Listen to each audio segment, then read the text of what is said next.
मैं भूतों और बदरूहों का तो कायल हूं, लेकिन कभी तस्लीम नहीं किया था कि भूत और बदरूहें किसी जीते जागते इंसान पर सवार हो सकते हैं, उसके जिस्म पर कब्जा कर सकते हैं और उसके मुस्तकबिल तक को अपने कब्जे में ले सकते हैं, उसकी आने वाली जिंदगी को भी।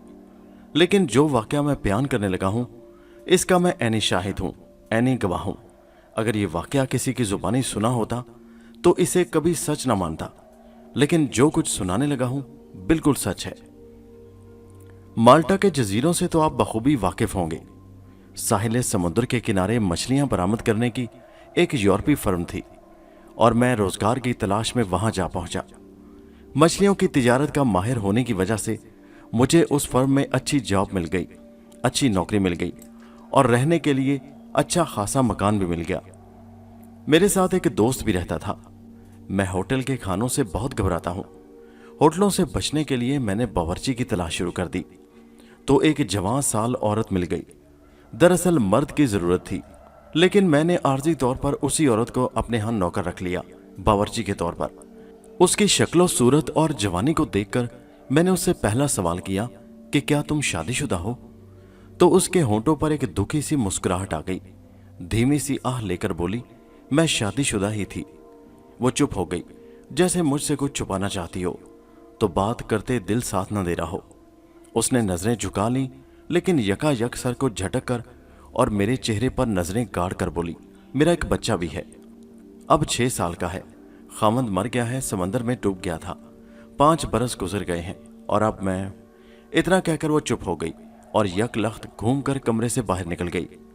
उसके अंदाज और चेहरे के तासुरात से पता चलता था कि उस औरत की बेवा होने की दास्तान आम दास्तानों से मुख्तलिफ है और कोई ना कोई बात ऐसी जरूर है जिसे वो अपने सीने की गहराइयों से निकालना नहीं चाहती। मुझे उस औरत के साथ हमदर्दी पैदा हो गई। इस कदर दिलकश और जवान लड़की का बेवा हो जाना कोई मामूली हादसा नहीं हो सकता। वो 5 बरस से बेवा थी और उसे दूसरी शादी कर लेनी चाहिए थी, लेकिन मालूम होता था कि वो अपने खामन को भूली नहीं थी और दूसरे खामन के तस्वुर को कबूल करने को तैयार नहीं थी। मेरा घर हर गैर शादीशुदा आदमी के घर की तरह कबाड़ खाना बना हुआ था। मैले कपड़े चारपाइयों और सोफों पर बिखरे हुए थे। ड्राइंग रूम में खाने की मेज रखी थी।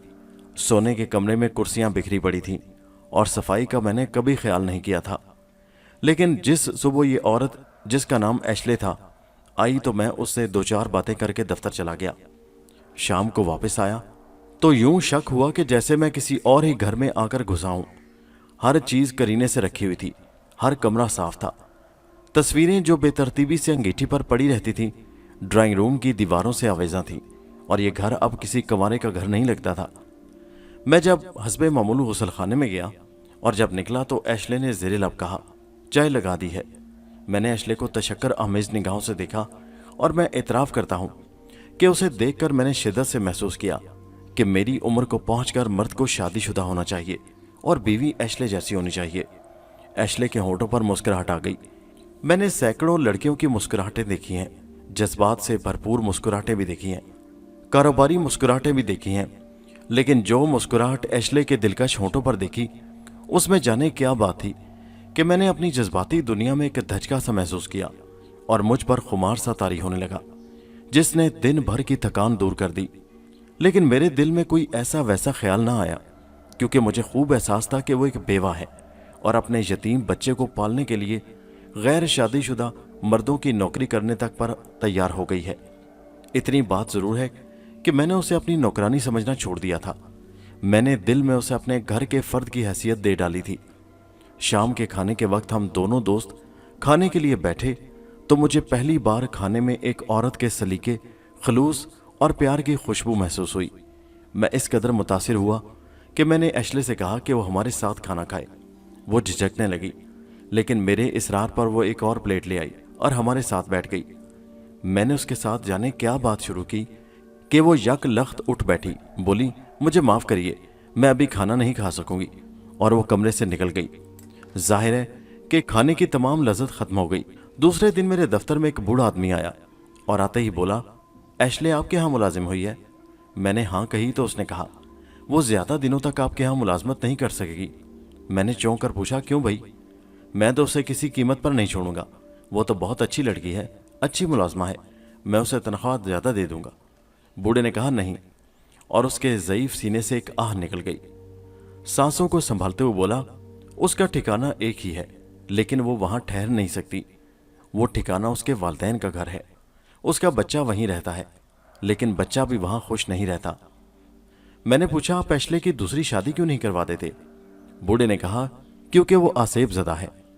उस पर उसके खामद की बदरू का असर है, और ऐसा असर कि जब भी एशले किसी दूसरे के साथ शादी करने का सोचती है, उसका मकान और उस आदमी का मकान भी जिसके साथ वो शादी करना चाहती है जलजले के झटकों से हिलने लगता है, और भयानक किस्म की आवाज़ें सुनाई देने लगती हैं, जैसे चट्टान अपनी जगह से सिरक कर लुढ़कती चली आ रही हो। बूढ़े के आंसू निकल आए। हिचकी लेकर कहने लगा, उसे खामद से बहुत मोहब्बत थी, और खामद भी उसकी पूजा किया करता था। मैं हंस पड़ा और कहने लगा, आप पुराने ज़माने के बुजुर्ग हैं बाबा जी, आप इसीलिए इन तोहमात पर यकीन रखते हैं। एक बदरू किसी इंसान पर कैसे काबिज हो सकती है? मेरी बात सुनकर वो उठ खड़ा हुआ और कहने लगा, मैं आपको बदरूहों का कायल करने नहीं आया। मुझे कहना सिर्फ ये था कि मैं उसका नाना हूं। मुझे उस बच्ची से बेपनाह मोहब्बत है। मेरे प्यार की खातिर आप उसे नौकरानी न समझिएगा। कोशिश कीजिए कि उसका दिल लगा रहे। और वो झिझक कर कहने लगा, आप जवान हैं और गैर शादीशुदा, कहीं उसके साथ शादी करने का ख्याल दिल में न लाना। डरता हूं कि वो जवान भी है और इस कदर खूबसूरत भी कि आप। मैंने कहका लगाया और समझ गया कि एशले के बूढ़े नाना को क्या फिक्र है। मैंने उठकर उसे सीने से लगा लिया और उसे कहा, मोहतरम बुजुर्ग, मैं इतना पापी नहीं हूं। मैं एक ही दिन में समझ गया हूं कि एशले का किरदार उसके चेहरे की तरह हसीन और पाक है। मैं जानता हूं कि वो अपने बच्चे की खातिर नौकरी करने पर मजबूर है। मैं उसकी मजबूरी से कोई काबिल इतराज फ़ायदा उठाने की खातिर कोशिश नहीं करूंगा।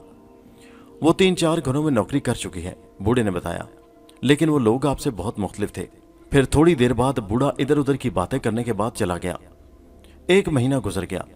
उस 1 महीने के दौरान एशले ने 2-3 प्लेटें तोड़ी, 2 प्यालियां और 1 पिर्च तोड़ दी, लेकिन मैंने आम दस्तूर के मुताबिक उनकी कीमत उसकी तनख्वाह से नहीं काटी, क्योंकि बसते रस्ते घरों में बीवियां भी बर्तन तोड़ती रहती हैं। एशले ने मेरे घर को इस कदर दिलकश बना दिया था कि मैंने गैर शादीशुदा मर्दों की तरह आवारागर्दी छोड़ दी थी और सरे शाम ही घर आ जाता था। मैं किसी पहलू तस्लीम करने को तैयार ना था कि ये औरत आसेब ज़दा है। वो दुखियारी ज़रूर थी, इसीलिए मैंने उसे अपने साथ बेतकल्लुफ़ कर लिया था। मैंने उसमें ख़ास किस्म की झिझक देखी जो यूरोपीय लड़कियों में कम ही होती है। उस झिझक में शर्मो हिजाब कम और झींप या डर सा होता था। मैंने कई बार उसे अपने पास बिठाया और उसके साथ उसके मुताल्लिक बातें करता रहा, लेकिन जो ही मैंने उसकी दूसरी शादी की बात छिड़ी तो वो यूं बात को गोल कर गई जैसे डर गई हो। ऐसे वक्त उसके चेहरे पर कुछ ऐसे तासुरात छा जाते थे जिनमें डर के अलावा जज्बाती तिश्नगी भी होती थी, और वो मुझे तिश्ना सी निगाहों से देखकर मुंह फेर लिया करती थी। एक बार उसके आंसू निकल आए और वो आंसू पहुंच के बोली, मैं शादी नहीं कर सकूंगी। वो मुझसे कोई राज छुपा रही थी जो मेरी 1000 कोशिशों के बावजूद उसके सीने में ही दफन रहा। आखिर वो रात आई जिसने तमाम राज फाश कर दिए और जिसने भूतों और बदरूहों के मुतालिक मेरे अकीदे को झंझोड़ डाला। उस रात एशले मेरे बुलाए बगैर मेरे पास आ बैठी। वो चुप चुप सी थी। मैंने जाने क्या बात छिड़ी तो फिर वो भी गुमसुम सी रही। मैं बात कर ही रहा था कि उसने मेरा हाथ अपने हाथों में ले लिया और बेसाख्ती से मेरा हाथ चूमकर सिसकियां ले लेकर रोने लगी। मेरे दिल पर ऐसी चोट लगी कि मैंने उठकर उसके कंधे थाम लिए। उसने सर मेरे कंधे पर रख दिया। मैंने उसके जिस्म की तपिश को महसूस किया। उसका जिस्म जैसे जल रहा था और उसकी सांसें उखड़ी हुई थीं। इससे पहले कि मैं उसे संभालता, वो जिस्म को झटक कर उठी और तेज तेज कदम उठाती कमरे से निकल गई। मैं किसी हद तक शर्मसार भी हुआ कि शायद मैंने उसे बाजुओं में ले लिया था और इस हरकत का बुरा मान लिया हो उसने। मुझ में अब इतनी सी भी हिम्मत नहीं थी कि उठकर उसके कमरे में चला जाऊं और उसके दुख ज़दा दिल को बहला लूं या उससे माफ़ी मांग लूं। मैं इस तरह में बिस्तर पर पड़ा सोचता रहा कि मैं उस नौजवान और हसीन बेवा के लिए क्या कर सकता हूं। रात खामोश थी। कभी कभी किसी कुत्ते के भौंकने की आवाज़ आती थी जो रात की खामोशी में दम तोड़ जाती थी। मेरा दोस्त अपने कमरे में सो गया था। यकायक बाहर गड़गड़ की आवाज़ें सुनाई देने लगीं। ये आवाज़ें मेरे लिए अजनबी नहीं थी। बाज़ औक़ात मकामी कश्ती साज कश्ती बनाकर उसे लोहे के पहियों वाले एक लंबे छकड़े में रखकर घसीट कर समंदर में जाके डाला करते थे। मैं इस इंतज़ार में रहा कि छकड़ा आगे निकल जाए और ये शोर ख़त्म हो जाए। लेकिन ये शोर मेरे मकान के इर्द गिर्द घूमता सुनाई दे रहा था। थोड़ी देर बाद मैं गुस्से में उठा कि उन लोगों को डांट दूं, लेकिन बाहर जाकर समंदर की तरफ जाने वाले कच्चे रास्ते पर देखा तो वहां कोई ना था। मैंने हर सू तलाश किया, लेकिन शोर सुनाई देता रहा और कोई इंसान नजर ना आया। मैं हैरत ज़दा सा अपने कमरे में आ गया। जो ही पलंग पर बैठा, शोर और ज्यादा बुलंद हो गया और मैंने जलजले का हल्का सा झटका महसूस किया। मुझे फौरन एशले की नाना की बात याद आ गई। उसने उसी किस्म के शोर और जलजले के झटकों का जिक्र किया था। उसने मुझे खबरदार किया था कि ये एशले की आसेब जदगी की वजह से होता है। मैं भागता हुआ एशले के कमरे में गया। देखा वो पलंग पर नीम दराज इंतहाई खौफजदगी के आलम में यूं बोल रही थी जैसे उसके पास खड़ा कोई इंसान या कोई शय उसे डरा रही हो। वो बाजू चेहरे के आगे किए कह रही थी, नहीं, मुझे बख्श देना, मैं शादी नहीं करूंगी। तुम अभी तक मेरे खाविंद हो, मैं तुम्हारे बच्चे को कहीं और नहीं ले जाऊंगी। मैं सहम गया। बाहर का शोर बढ़ने लगा। अब के साफ पता चलता जैसे कोई चट्टान टुकड़े टुकड़े होकर लुढ़कती चली आ रही हो। इस शोर में मुझे अपने दोस्त का वावेला सुनाई दिया। वो गला फाड़ फाड़ कर मुझे बुला रहा था। मैंने उसे आवाज दी और खौफजदा सा मेरे पास आ गया, लेकिन मैं हैरान था कि इर्द गिर्द के मकानों के मकीनों पर रात की खामोशी तारी थी, जिससे पता चलता था कि इस शोर और झटकों की जद में सिर्फ हम 3 इंसान और हमारा ही मकान है। मैंने लपक कर एशले को थामना चाहा, लेकिन जाने किसने मेरे सीने पर हाथ रखकर ऐसा धक्का दिया कि मैं पीछे दीवार से जा लगा। यह धक्का एशले ने नहीं दिया था। मैंने डरे डरे अंदाज से सारे कमरे में झांका तो मुझे एशले से परे एक साया सा नजर आया, जो यकीनन किसी इंसान का था। उसके मोमी कपड़ों से शायद पानी टपक रहा था। मैं उसके खदो खाल न पहचान सका। वो धुंध में छुपा हुआ था। इतने में मकान जोर से हिला और धुंध गायब हो गई। वहां सिर्फ एशले थी जो बिस्तर पर पड़ी थी। आंखें बाहर को आई हुई थर थर कांप रही थी। मैं और मेरा दोस्त आगे बढ़े तो एशले ने चीखनुमा आवाज में कहा, चले जाओ, खुदाए मुकद्दस के वास्ते तुम दोनों चले जाओ, मुझे अकेला छोड़ दो। लेकिन मैंने उससे अकेला न छोड़ा। मैंने सोचा कि ज्यादा से ज्यादा यही होगा कि इन झटकों से छत हमारे ऊपर गिर जाएगी और हम मर जाएंगे। खुदा गवाह है कि मैं एशले के साथ मरने पर तैयार हो गया और उसके पलंग पर बैठकर उसकी पेशानी पर हाथ रखा। उसका जिस्म बुखार से तप रहा था और वो थर थर कांप रही थी। थोड़ी देर बाद शोर भी थम गया, झटके भी खत्म हो गए और एशले तो या तो सो गई या उस पर गशी तारी हो गई।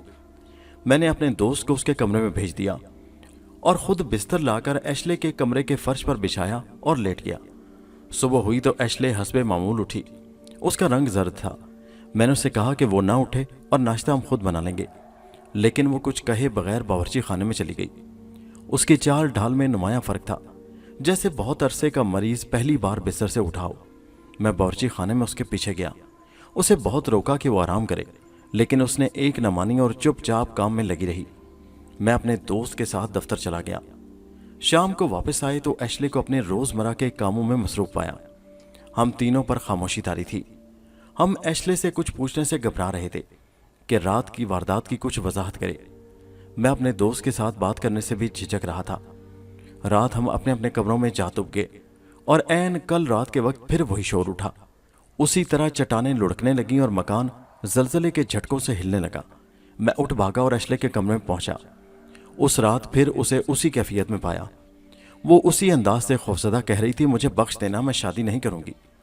मैंने आगे बढ़कर एशले को थामने की कोशिश ना की और मैं और मेरा दोस्त चुपचाप खड़े उसे देखते रहे। लेकिन उस रात मुझे कल वाला धुंधला साया नजर ना आया। शोरो गुल, गिड़गिड़ाहट और झटके कल रात की तरह ही थे, लेकिन एशले की हालत आज बहुत ही दगरगूं थी। मैं आज रात इतना खौफजदा न था जितना उस मसले पर परेशान कि उस माफूकुल फितरत वारदात का खोज कैसे लगाऊं और एशले जैसी मजलूम और मजबूर लड़की को इस आसेब से निजात किस तरह दिलाऊं। वो रात भी गुजर ही गई और अगले रोज एशले के चेहरे से पता चलता था जैसे वो एक ही रात में उम्र के 20 साल फलांग कर कबल अज वक्त बूढ़ी हो गई हो। उसके गालों की गुलाबी झलक मौत की जर्दी में छुप गई थी। होठों की दिलकशी पर झुर्रियां छा गई थी और चलते हुए उसके कदम डगमगा रहे थे। मुझसे रहा न गया। मैंने उसे बाजू से थामा और खींचकर अपने कमरे में ले गया। मैंने बेताब होकर उसे कहा, एशले, ख्वाह तुम मर जाओ, ख्वाह मेरी जान चली जाए, मुझे ये बताओ सब ये क्या हो रहा है और तुम क्या चीज़ हो। जो मालूम होता है तुम खुद बदरू हो, जो इस कदर खूबसूरत और इस कदर डरावने रूप में दुनिया में लौट आई हो। اس نے پھیکی سی مسکراہٹ کے ساتھ کہا، میں تمہاری نوکری چھوڑے جا رہی ہوں اور میں خود چاہتی ہوں کہ تمہیں بتا دوں کہ یہ اصرار کیا ہے۔ وہ کمزور سی آواز میں بول رہی تھی۔ اس نے اکھڑی ہوئی سانسوں کو طویل آہ بھر کر سنبھالتے ہوئے کہا، میرے خاوند کو مجھ سے بے حد پیار تھا۔ بے حد کی بھی کوئی حد ہوتی ہے۔ اسے میرے جسم کے ساتھ اتنا لگاؤ نہیں تھا جتنا روح کے ساتھ۔ اس کی محبت دراصل تھی ہی روحانی۔ یہی وجہ ہے کہ اس نے مجھ سے کبھی اکتاہٹ کا اظہار نہ کیا۔ حالانکہ میاں بیوی 1 سال بعد ہی ایک دوسرے سے کھچے کھچے سے رہنے لگتے ہیں، لیکن اس کے پیار کی کوئی حد نہ تھی۔ مجھے بھی اس سے محبت تھی، لیکن میں اتنی دیوانی نہیں تھی جتنا وہ تھا۔ وہ پیارا آدمی تھا۔ میں ذرا سا ادھر ادھر ہو جاؤں تو وہ بچوں کی طرح بلبلا اٹھتا تھا۔ باورچی خانے میں بھی مجھے اکیلا نہ چھوڑتا تھا۔ ایک بات جو مجھے اچھی لگتی وہ یہ تھی کہ ہمارے ہاں جو بچہ پیدا ہوا وہ اب 6 سال کا ہے۔ بڑا پیارا بچہ ہے۔ بچہ پیدا ہوا تو میرے خاوند نے مجھے کہا کہ یہ ہمارا پہلا اور آخری بچہ ہوگا۔ زیادہ بچے ہو جائیں تو پیار تقسیم ہو جاتا ہے۔ وہ بچے کے ساتھ بھی اسی طرح محبت کرنے لگا جس طرح میرے ساتھ کرتا تھا۔ بچے کو گود میں بٹھا کر مجھے پاس بٹھا لیا کرتا اور وہ ہمارے ساتھ اس طرح کی پیاری پیاری حرکتیں کرتا تھا جیسے ہم دونوں بچے تھے۔ اسے سمندر میں اچھی نوکری مل رہی تھی، لیکن وہ ساحل پر رہنا چاہتا تھا، جس کی وجہ صرف یہ تھی کہ وہ مجھ سے اور بچے سے جدا نہیں ہونا چاہتا تھا۔ سمندری جہاز میں اسے خاصی زیادہ تنخواہ مل سکتی تھی، لیکن ساحل پر اسے بامشکل دال روٹی کے پیسے ملتے تھے۔ میں اسے سمندری نوکری کے لیے اکساتی رہتی، لیکن وہ مانتا ہی نہیں تھا۔ آخر میں اس سے بگڑنے لگی، غصہ کرنے لگی کہ وہ جذبات میں الجھ کر مالی نقصان تک برداشت کر رہا ہے، لیکن وہ رضامند نہ ہوتا۔ ہمارا بچہ 1 برس کا ہو گیا۔ ایک روز میں نے شدت سے محسوس کیا کہ میرا خامد اپنی جوانی اور دماغی قوتوں کو بہت سستے داموں بیچ رہا ہے اور وہ میری بات نہیں مانتا۔ وہ اچھی نوکری کیوں نہیں کرتا؟ میں نے ایک حربہ استعمال کیا، وہ یہ کہ وہ کام پہ گیا تو میں نے ایک رکا لکھا، میں اپنے نانا کے پاس جا رہی ہوں، جب تک تم سمندر کی نوکری پر رضامند نہیں ہوگے میں تمہارے گھر واپس نہیں آؤں گی۔ یہ رکا میز پر رکھ کر میں نانا کے گھر چلی گئی۔ شام کے وقت وہ پاگلوں کی طرح بھاگتا میرے نانا کے پاس آیا۔ اس کی دماغی حالت اس قدر خراب تھی کہ اس کی زبان ہکلا رہی تھی۔ اس نے مجھے یوں بازوؤں میں جکڑ لیا اور سہمی سہمی نظروں سے چاروں طرف دیکھنے لگا جیسے مجھے کوئی اس سے چھین رہا ہو۔ کہنے لگا، گھر چلو، میرے گھر چلو ایشلے، میں سمندر کی نوکری کروں گا۔ اس نے بچے کو اٹھایا اور مجھے اپنے گھر لے گیا۔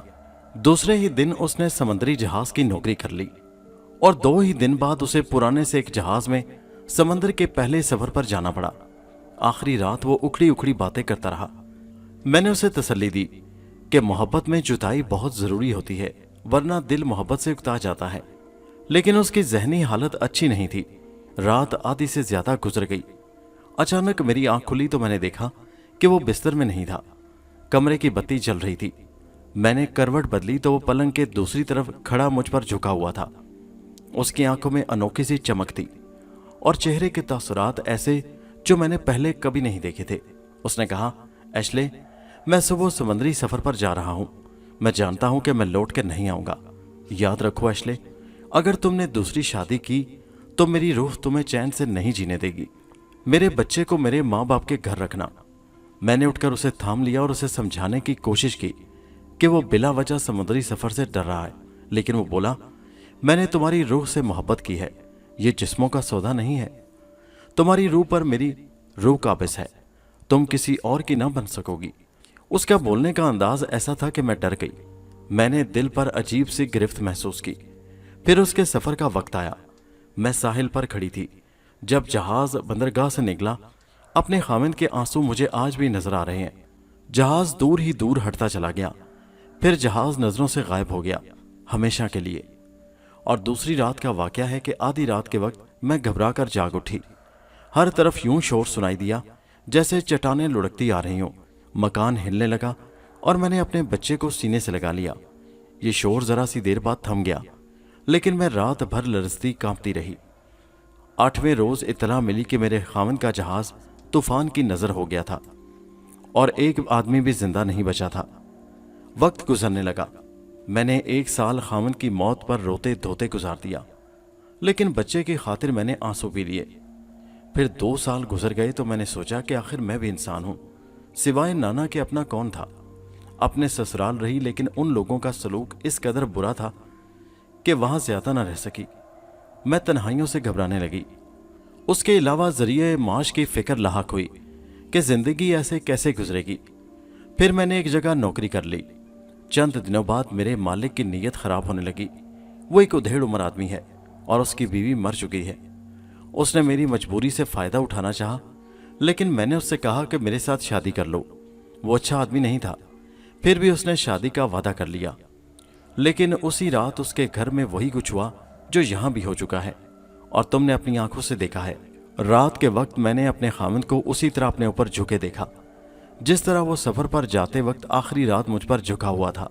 उसके कपड़ों से पानी टपक रहा था और वो उसी अंदाज में मुझसे कह रहा था, मैंने तुम्हारी रूह से मोहब्बत की है और ये जिस्मों का सौदा नहीं है। एशले, तुम्हारी रूह पर मेरी रूह का कब्जा है और मैंने वादा किया है कि मैं दूसरी शादी नहीं करूंगी। मैंने उस आदमी की नौकरी छोड़ दी और फिर 1 साल बाद एक और जगह नौकरी कर ली। वहां भी बिल्कुल वही कुछ हुआ जो उस जगह हो चुका था।